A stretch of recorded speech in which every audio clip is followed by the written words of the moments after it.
Welcome back. This video will be talking about different energy systems. So if you've ever wondered how much cardiovascular exercise you should be doing, should you be doing plyometrics, this video is going to answer it.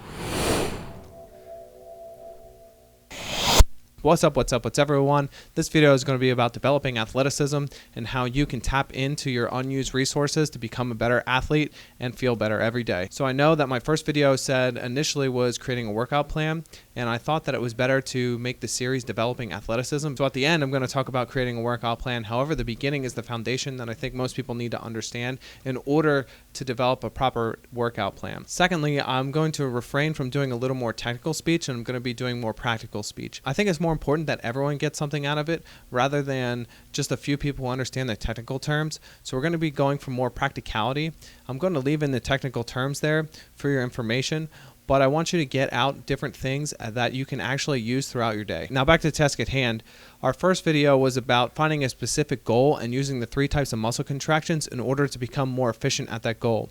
This video is about becoming more efficient at the energy system that goal specifically is involved in. Now the energy systems come in different bins. So the amount of time frame necessary for you to complete the task is what energy system you'll most likely be using. So we have to think about what we're going to do. So if we're going to be a tennis player, you have to think about how much cardiovascular activity or aerobic exercise you're going to do, how much anaerobic exercise you're going to do, how much explosiveness you should do, how much non-explosive activity you should be doing, because in that type of activity, there's a lot of things going on, and if you focus on one thing, you're going to start losing out on the other. Now, in our first video, we talked about someone running a 6-minute mile, which is a perfect example of what many people do. So if you're a football player, is it really good for you to be running a 6-minute mile? Well, the answer is no, because you're using a different energy system to play football as opposed to running a 6-minute mile. Now, it doesn't say that running a 6-minute mile is going to harm you. It's just definitely not going to make you the best football player you could be, because you're developing another energy system that has nothing to do with the game of football. At that point, you're creating conflicting messages and stimuli to your body. So your body wants to adapt to run a 6-minute mile, but it also is trying to adapt to the short bursts of 4-second activity that's in a football game. You have to think about what your goal is. Is your goal to be a good long distance runner, if you consider 6 minutes long distance, or is it to be a good football player? Or whatever your goals are. Would you want to be best at working out? Do you want to lift the most weights? Because all those specific goals work in an energy system that can better improve your performance. Now, those 4 energy systems are the adenosine triphosphate energy system, the creatine phosphate energy system, the lactic acid energy system, or the aerobic energy system. Now, within each of those, there are crossovers between each of them. There's no hard line between I'm in one system and in another. And this is the point where the practicality comes in. You want to think about your training goal and your activity and the amount of seconds it takes to complete that activity. So we'll stick with the football player. They're going to be working in about a 4-second and maximum 10-second burst of energy. I know, maybe more depending on how fast you run on the field.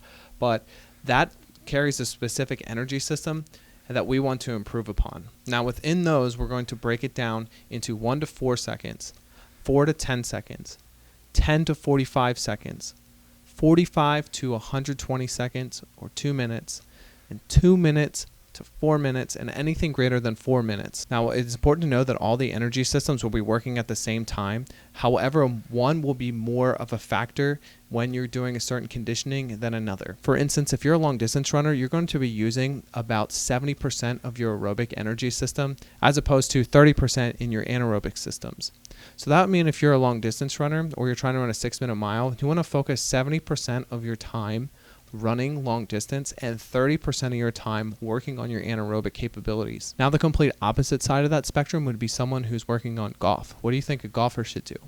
Well, they should only be working on anaerobic and explosive activities 95% of the time, and working on a little bit of their aerobic capacity only 5% of the time. I'll leave a link in the description to the charts so you can download them yourselves. And the most important thing to note about these energy systems is, in order to be athletic, you have to work in the athletic spectrum that you're trying to improve upon. And that's what will separate some of the best players from the novice players. They're not only, as in step 1, developing their muscle contractions in the appropriate way for efficiency, they're also getting their body to deliver energy in the most efficient way when they need it. And those type of cycles are important for anyone to understand, because everyone should have goals and everyone should be training and working for something. So when you're working for a specific goal, it's important to understand how much activity you should be practicing. If we combine the two, we're becoming more efficient at our muscle contractions in part 1, and this one in part 2, we're becoming more efficient at our energy systems to deliver those muscle contractions more effectively. The next video is about developing maximum strength, so you can then put more force and output into each of those, along with being very efficient. If you like this video, please like, subscribe, and hit the notification button so you don't miss out on any more upcoming videos. I hope you learned something today, and I'll see you in the next video.